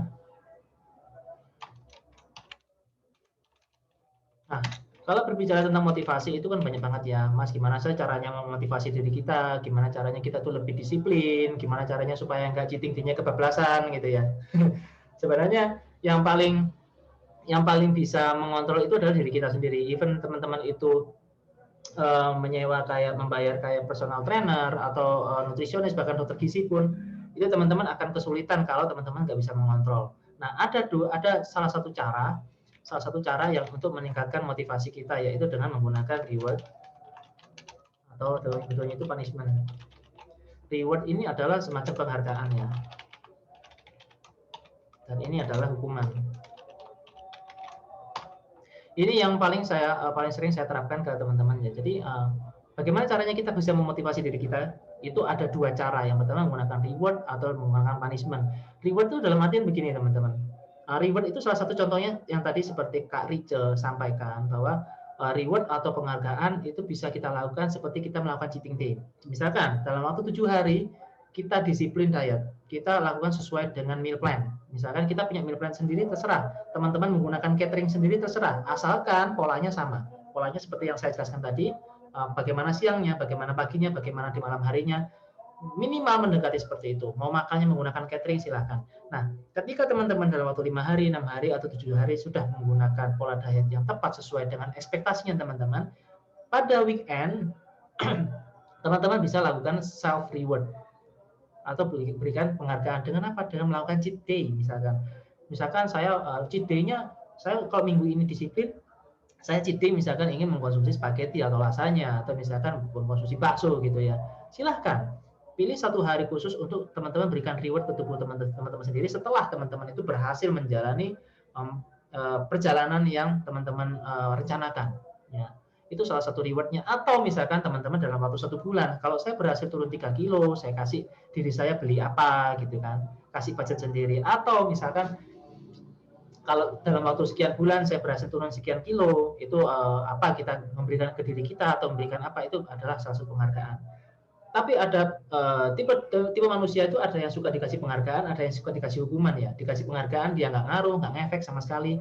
Ada yang baru dihukum itu baru takutnya. Makanya di agama itu kan ada namanya surga dan neraka. Surga itu penghargaan, reward, punishment itu neraka. Karena kalau kita melanggar, kita hukum masuk neraka. Kalau kita berhasil, kita menjalani, kita masuk surga. Itu sebenarnya sama aja motivasinya, surga dan neraka, reward dan punishment. Cuman kalau surga dan neraka itu nanti urusannya sama Tuhan. Kalau reward dan punishment itu nanti urusannya dengan kita sendiri atau dengan orang di sekitar kita. Sebenarnya hampir sama. Nah, punishment ini bentuknya apa? Punishment ini tergantung teman-teman. Salah satu contohnya yang sering saya terapkan ke teman-teman itu adalah menggunakan consequence chart atau consequence chart. Kalau teman-teman pahami atau simak video saya yang sudah saya email, consequence chart itu adalah toples konsekuensi. Toples konsekuensi itu misalnya begini, saya memiliki pola diet, jadwal diet gitu ya, jadwal diet, terus kemudian ada jadwal olahraga, sudah saya print, saya tempelin di kulkas atau tempelin di lemari. Habis itu di atasnya saya kasih jar atau toples kosong gitu ya. Nah, saya suruh nih misalkan ada asisten rumah tangga, asisten rumah tangga atau ada teman gitu ya, atau ada karyawan. Saya suruh ngecek saya. Kalau saya ngelanggar, tolong saya kasih tahu, terus kemudian saya suruh ngisi duit di dalam konsekuensi jar itu tadi, dalam toplesnya tadi. Dengan catatan duitnya tadi jangan dikasihkan ke anggota keluarga atau ke anaknya, tapi kasihkan ke orang yang kita ngasih uang itu bakalan gak ikhlas. Misalkan ke temannya atau ke asisten rumah tangganya gitu ya. Kalau setiap kita melanggar kita ngisi duit. Misalkan teman-teman ada budget belanja sehari itu 100.000. Sisakan 30% setiap teman-teman melanggar. Atau teman-teman 20-30% ya. Jangan 5% terlalu kecil. Kalau teman-teman melanggar misalkan budget belanja seharinya 1 juta gitu ya. Kalau teman-teman melanggar nggak olahraga dalam hari itu, teman-teman wajib mengisi 200.000. Atau teman-teman wajib mengisi 20.000 ketika budget belanjanya 100.000. Itu harus dikontrol oleh orang di anggota keluarga kita yang lain, atau orang di rumah kita yang bukan anak kita. Kalau anak kita kan mau ngasih 100.000, 1 juta kan kita pasti ikhlas aja kan karena anak kita. Usahakan yang ngawasi atau yang melihat kita itu orang yang enggak ikhlas lah kita mau ngasih uang berapapun jumlahnya itu enggak ikhlas ya.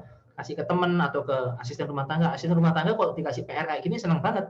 Dia tuh pasti kapan ya ini ibu nanti melanggar ya, nanti supaya ngisi toplesnya, pasti dicariin nanti kesalahannya. Mau tidak mau teman-teman akan jauh lebih lebih lebih waspada nanti kalau diawasi sama asistennya ya. Jadi konsekuensi jar itu teman-teman akan mengisi jarnya atau toplesnya ketika teman-teman itu melakukan pelanggaran terhadap aktivitas atau pola diet yang seharusnya dilakukan tapi nggak dilakukan. Nah, itu adalah salah satu punishment ya. Itu yang paling mudah teman-teman lakukan. Atau kalau misalkan nggak ada yang mengawasi, boleh dengan mencoba dengan ke kalau misalkan tinggal sendiri gitu ya, atau kos atau lagi merantau gitu, ada apa ya, bikin perjanjian dengan diri sendiri. Kalau saya melanggar, saya akan isi uangnya, misalkan 50.000. Nah, nanti mau dikasihkan ke siapa? Kasihkan ke temennya atau kasihkan ke siapa? Silahkan. Itu yang paling gampang sih. Tapi selain itu adalah reward. Selain itu adalah yang reward tadi.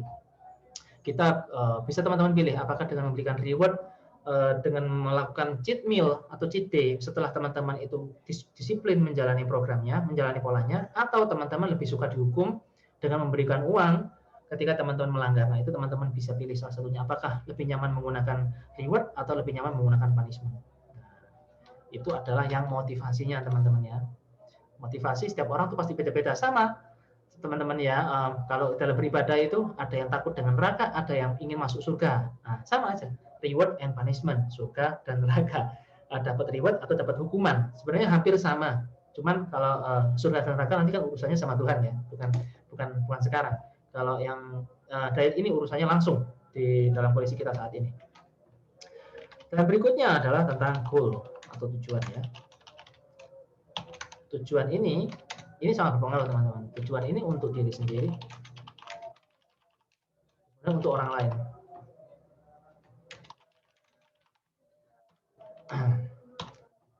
Dua bulan yang lalu nggak salah, saya sempat survei ke teman-teman member. Ternyata goal mereka dalam menjalani program diet ini yang untuk diri sendiri itu sekitar 90%-an lah.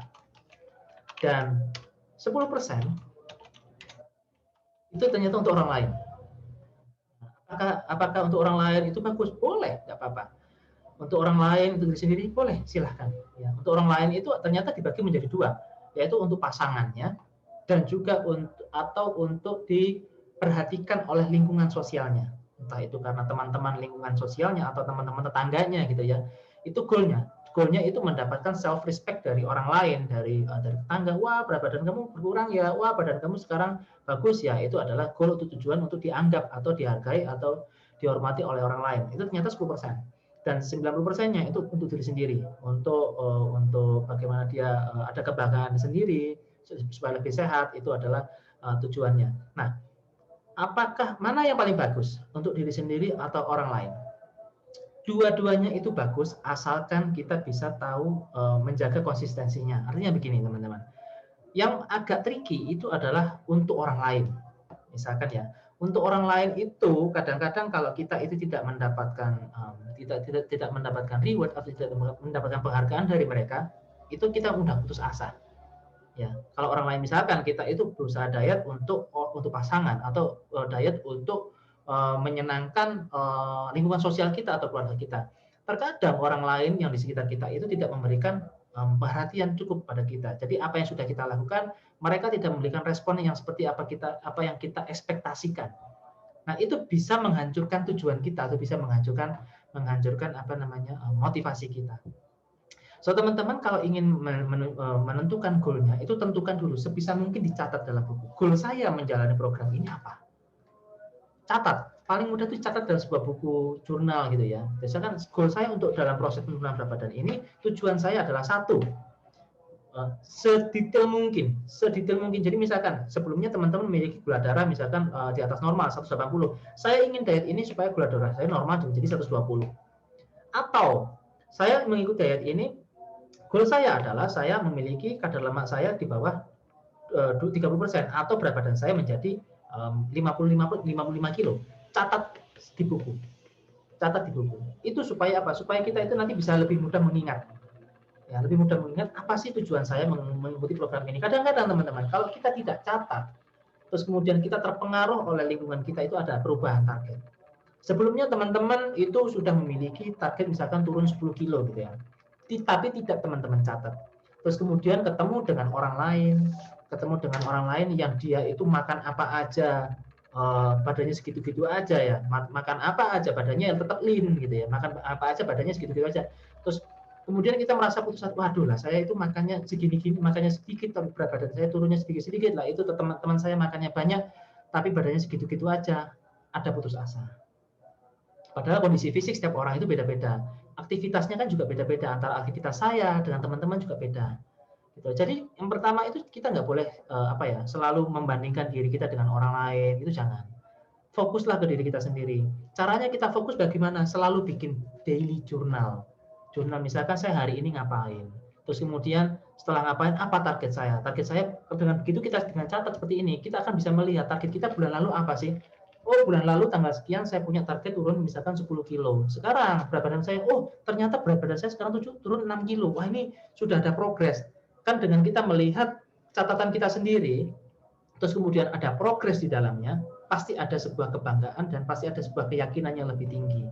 Kalau kita nggak catat, target kita, kita nggak catat progres kita, maka itu akan mudah akan mudah terhapus kalau kita itu mengalami gangguan di luar, terutama gangguan dari teman, dari keluarga. Bahkan sekarang itu nggak jarang ya anggota keluarga atau saudara itu masuk dalam kategori toxic people. Toxic people itu dalam artian kita melakukan pola apapun itu pasti dianggap salah. Wah, kamu diet segala itu paling nanti seminggu lagi udah gagal. Oh, kamu udah diet ini paling nanti berat badannya naik lagi gitu. Nggak mungkin berhasil. Itu adalah toxic people. Dan cara kita menghadapi toxic people itu adalah dengan bukti.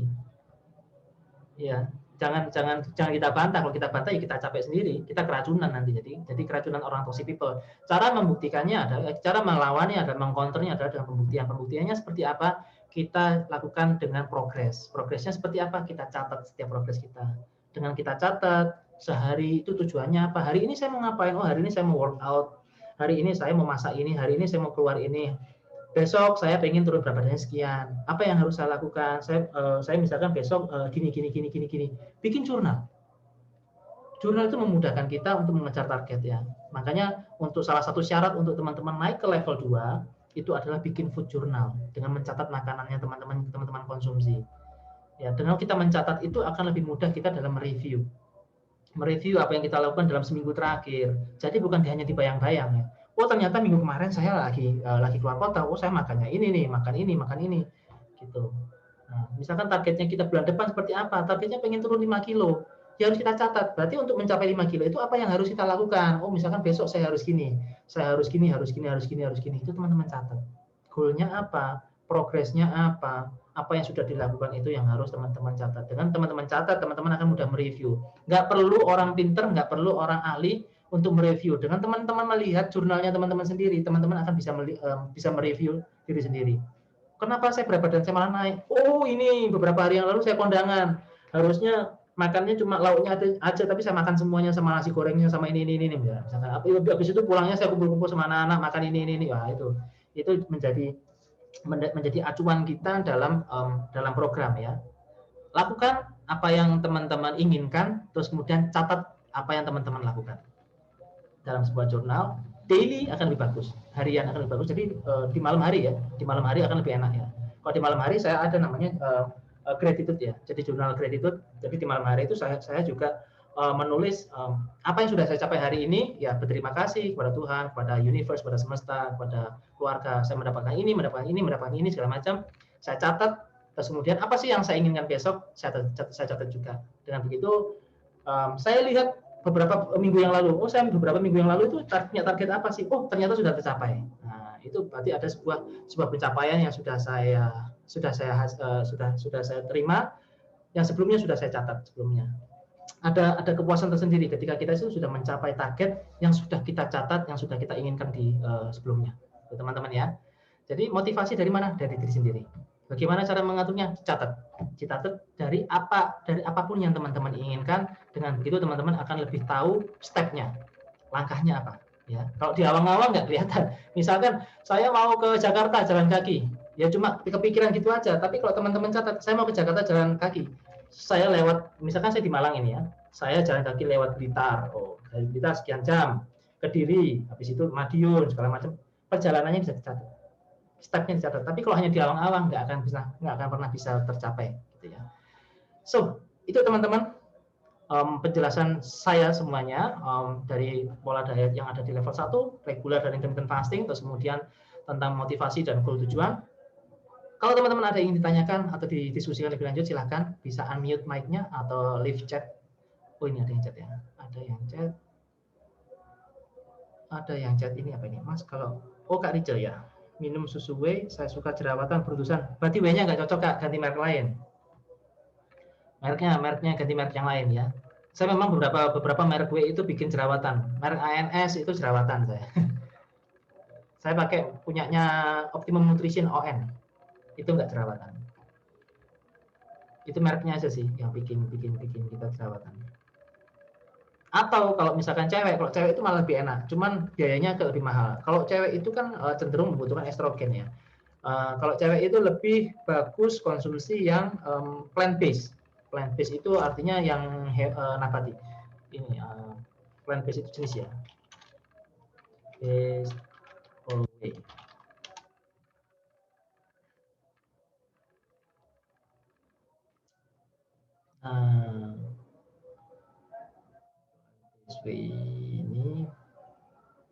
Ini saya share screen ya. Plant based whey ini ada yang plant based nih, ada yang ini macam-macam, ada yang plant based whey merek apa ya, Optimum juga ada, tapi rasanya beda.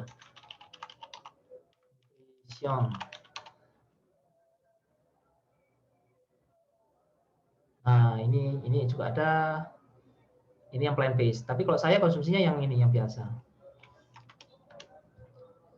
Plant based. Nah, kalau saya konsumsi yang ini. Rasanya saya pakai yang strawberry sih, biar nggak terlalu enak. Karena ada yang coklat, ada yang vanilla gitu.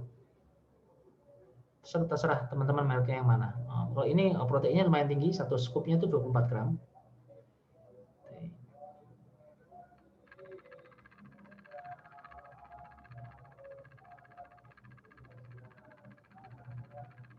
Ini saya chat ya, ini Kak Vera.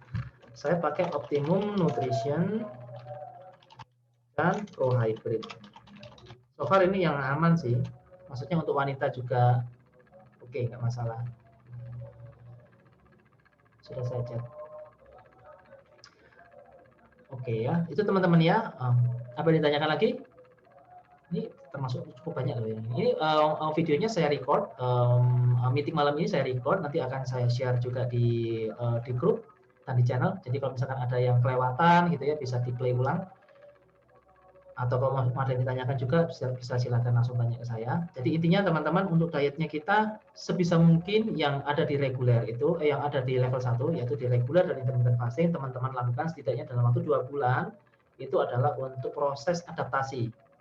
Salah satu tujuannya itu untuk meningkatkan kualitas kesehatan kita sebelum kita ke proses yang benar-benar fat loss atau penurunan berat badan yang di level 2 ya. Level 2 itu agak challenging, tapi dia sangat bagus untuk penurunan berat badan. Cuman teman-teman harus masuk fase yang di reguler dulu, yang di level 1 dulu selama 2 bulan. Setelah itu sambil teman-teman catat di food journal. Food journalnya sudah saya lampirkan di email.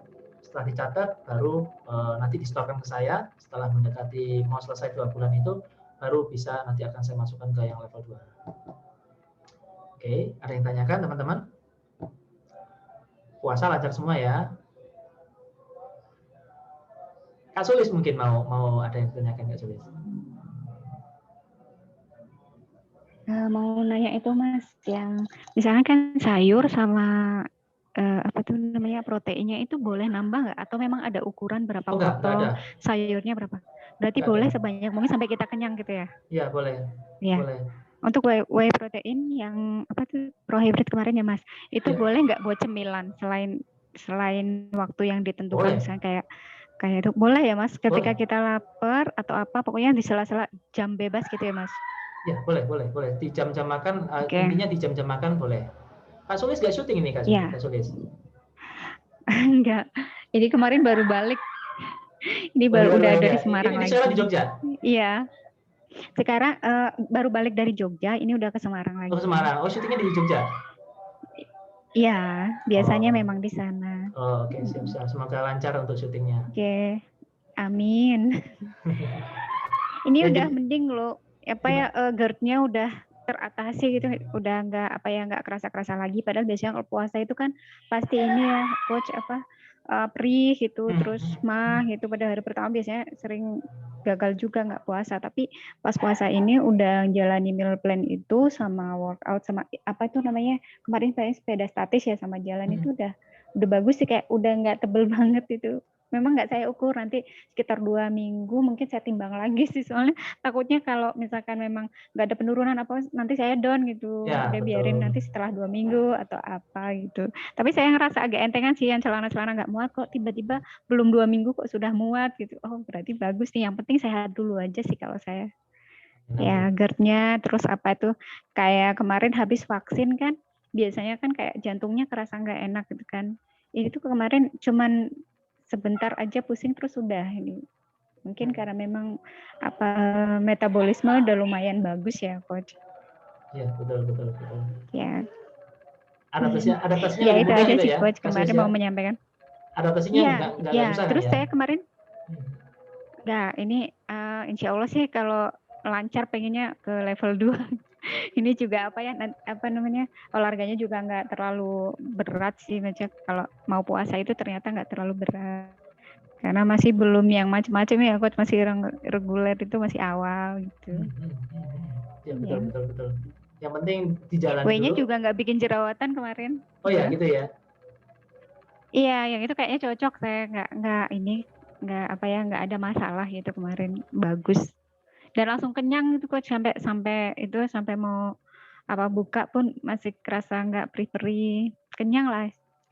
Pas pakai meal plan itu terasa apa ya, kayak biasanya saya makan tuh banyak malah tambah lapar, tapi ini padahal cuman protein aja kan, sama apa kayak berapa potong ayam sama daging gitu udah, atau telur sama itu whey udah, sampai sore itu udah mantep aja, nggak ini dibikin olahraga juga apa nggak kerasa.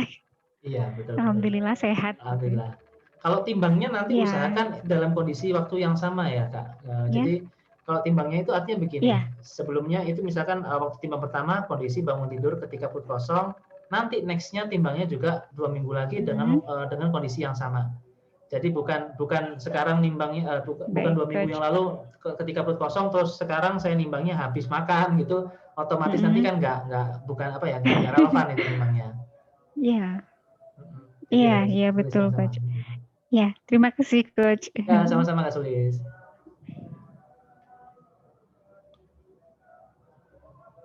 Oh iya nih Kak Vera tadi ada nanya lagi, kalau WO-nya workout-nya sore pas tengah-tengah jendela makan nggak apa-apa, nggak apa-apa. Tapi gini Kak, saya akan sampaikan ya, kan workout atau olahraga yang kardio itu termasuk dalam proses pembakaran lemak. Jadi sumber energi kita, sebentar ya, saya akan catat saya akan share lagi. Mumpung ini ya, 20 menit lagi. Bentar ya.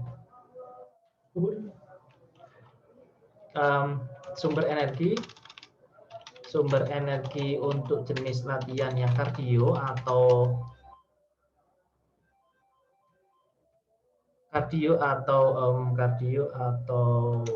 aerobik itu berasal dari, yang pertama itu dari gula darah. Terus yang kedua itu dari lemak. Nah, ini teman-teman, ketika kita itu makan ya, ketika kita itu melakukan aktivitas workout, tapi setelah makan, setelah mendapatkan asupan entah itu 1 jam, 2 jam atau 3 jam sebelumnya, maka sumber energi yang kita pakai yang ini. Kita pakai yang gula darah ini, ya. Tetapi kalau kita itu dalam kondisi perut kosong, kita belum makan sama sekali gitu ya, kita belum makan sama sekali, atau dalam kondisi mendekati berbuka puasa atau saat di pagi hari belum sarapan itu ya, karena gula darah kita rendah, maka yang kita ambil sebagai sumber energi adalah yang di lemak.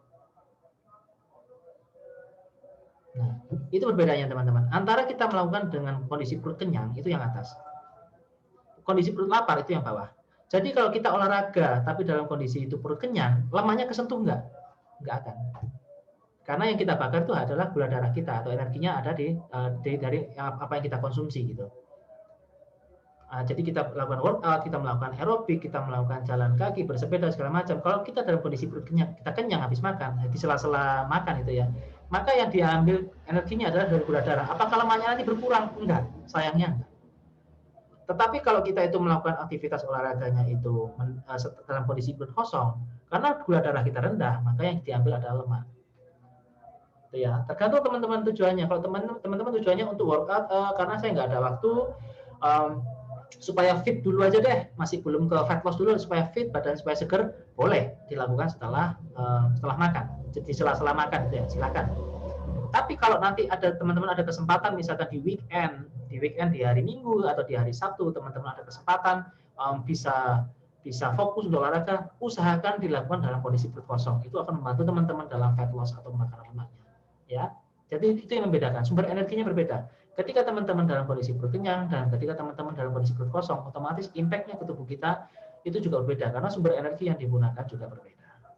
Nah, itu ya teman-teman ya. Ya, kalau pagi WO nggak keburu, ya nggak apa-apa. Tapi nanti usahakan Kak Vera di weekend pilih 1 atau 2 hari. 1 hari lah nggak apa-apa, hari Minggu atau hari Sabtu, dedikasikan untuk olahraga atau workout, tapi dalam kondisi perut kosong, ya, supaya programnya itu bisa maksimal. Terus Kak Aci, bagaimana kalau ada alergi gatal jika terlalu banyak makan protein hewani seperti ayam broiler atau ikan laut? Boleh konsumsi ikan air tawar. Ikan air tawar lebih aman. Ya, kalau ikan laut itu harusnya ikan laut itu harusnya yang kayak cumi gurita itu yang harusnya bikin alergi. Kalau yang ikan segar kayak semacam tuna segar atau misalkan salmon, tuna atau ikan kakap itu harusnya enggak sih. Kalau segar ya, kalau yang sudah olahan ya memang mempengaruhi alergi karena ada perubahan tekstur protein di dalamnya. Kalau ingin konsumsi hewani yang tidak bikin alergi adalah ikan air tawar. Jadi kayak gurame, nila, mujair gitu ya. Ikan mas gitu, ikan tombro gitu. Itu boleh. Jadi ikan tawar itu proteinnya tinggi tapi tidak menyebabkan alergi. Nah, yang bikin alergi itu biasanya udang, terus cumi, gurita, kerang itu biasanya, atau ikan yang sudah diasinkan, diolah, diasinkan, dikeringkan, itu memang bisa menyebabkan alergi. Ayam broiler ya, telur ayam broiler kadang-kadang ya. Saran saya mengganti proteinnya dengan ikan air tawar.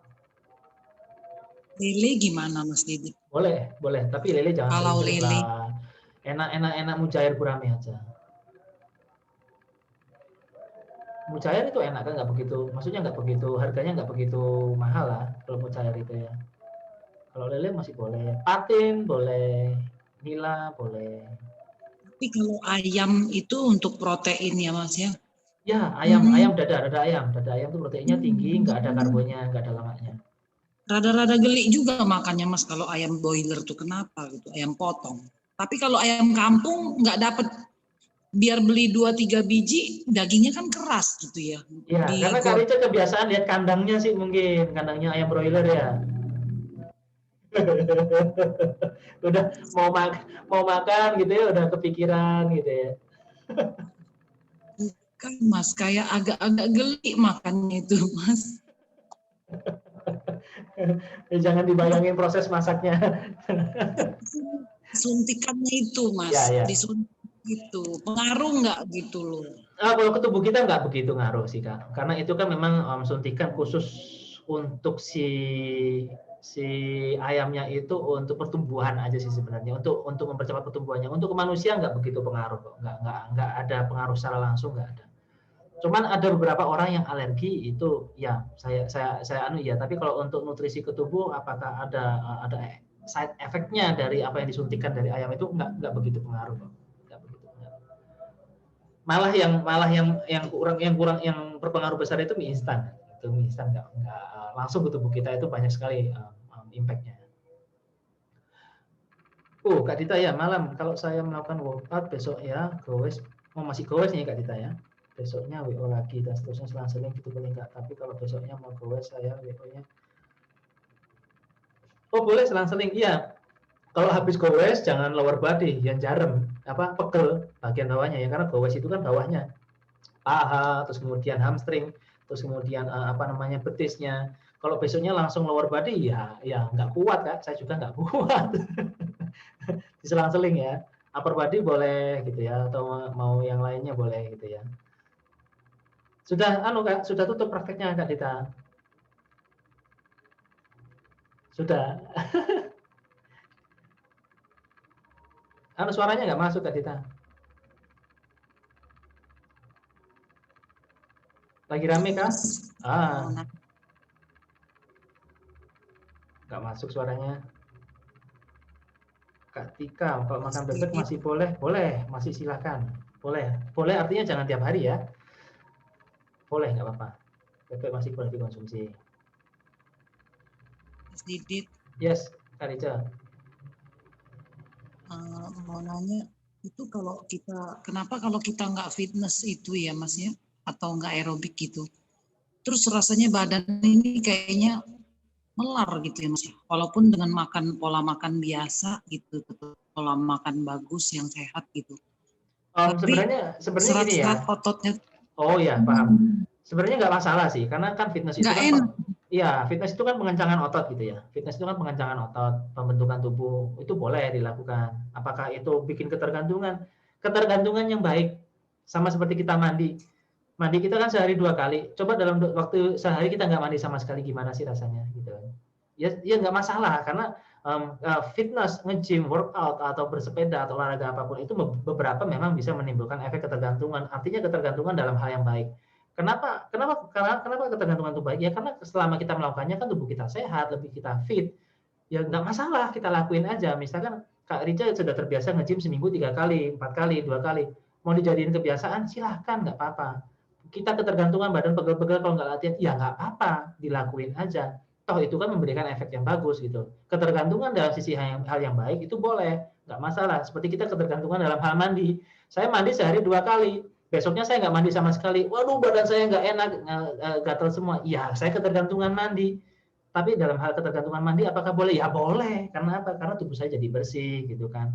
Jadi fresh. Ya sama, olahraga juga bikin kita ketergantungan. Iya, nggak apa-apa. Tapi selama itu memberikan impact ke tubuh kita yang positif, ya why not gitu. Tapi kalau ketergantungan hal yang jelek, ya jangan, gitu kan. Kayak ketergantungan misalkan konsumsi apa yang jelek, atau ketergantungan yang aktivitas apa yang jelek, ya jangan. Selama itu memberikan impact ke tubuh kita yang baik, ya lakuin aja, jadiin habit, jadiin kebiasaan. Toh kalau udah dijadiin habit kan kita nggak akan terasa terbebani kan. Sekali kita mandi, aduh saya masak pagi-pagi mandi, ya kan nggak mungkin gitu. Ya karena kita melakukan mandi karena apa? Karena kita sudah jadiin kebiasaan, jadiin habit. Ya nggak akan terbebani sama sekali. Begitu juga Kak Rica. Kak Rica tiap malam nge-gym atau 2 hari sekali nge-gym, jadiin kebiasaan, ya nggak masalah. Karena apa? Itu sudah menjadi habit. Gitu. Selama habit itu baik, nggak apa-apa. Oke. Ya, makasih ya Mas ya. Sama-sama. Itu motivasinya lah. Jadi apapun yang kita lakukan, entah itu diet, olahraga, workout, atau nge-gym segala macam, akan jauh lebih nyaman kalau kita jadiin habit. Artinya apa? Kita nggak bisa tanpa menggunakan itu. Kita nggak bisa terlepas dari itu. Ya itu bagus. Itu selama itu memberikan ke tubuh kita, ya bagus. Seperti kita bekerja gitu, kita jadiin habit. Ya apa kalau nggak dijadiin habit, kita jadiin beban gitu ya. Waduh, pagi-pagi bangun pagi-pagi kita harus kerja, ngomelnya yang banyak, kerjanya nggak ada gitu. Itu kan malah nggak bagus. Tapi kalau kita udah jadi kebiasaan, bangun pagi, kita mandi, kerja ya, karena sudah terbiasa, itu nggak apa-apa. Bagus sekali. Nggak apa-apa. Jadi jangan dijadiin beban, tapi jadikan kebiasaan. Itu bagus sekali. Oke. Ada lagi yang ditanyakan?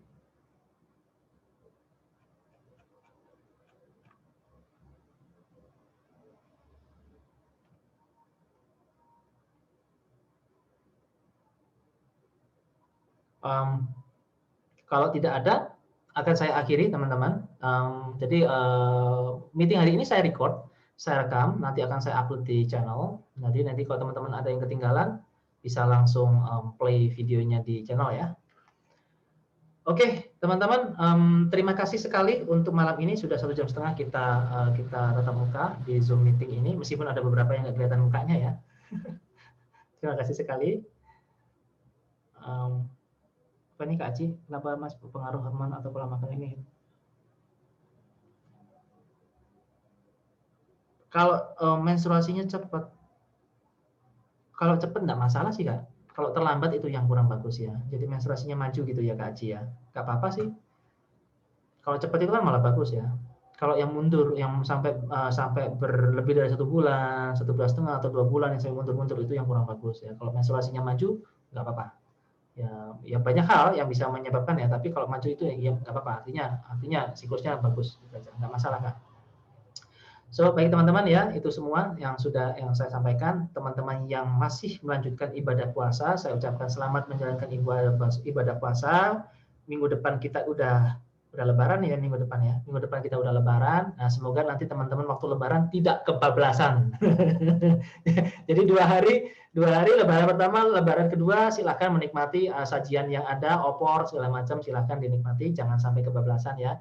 Karena nanti kita habis lebaran, kita akan lanjutkan lagi pola dietnya, kita akan mulai lagi teman-teman dengan mulai yang reguler, intermittent fasting, dan teman-teman bisa bersiap ke pola diet yang lanjutan yang ke level 2 ya.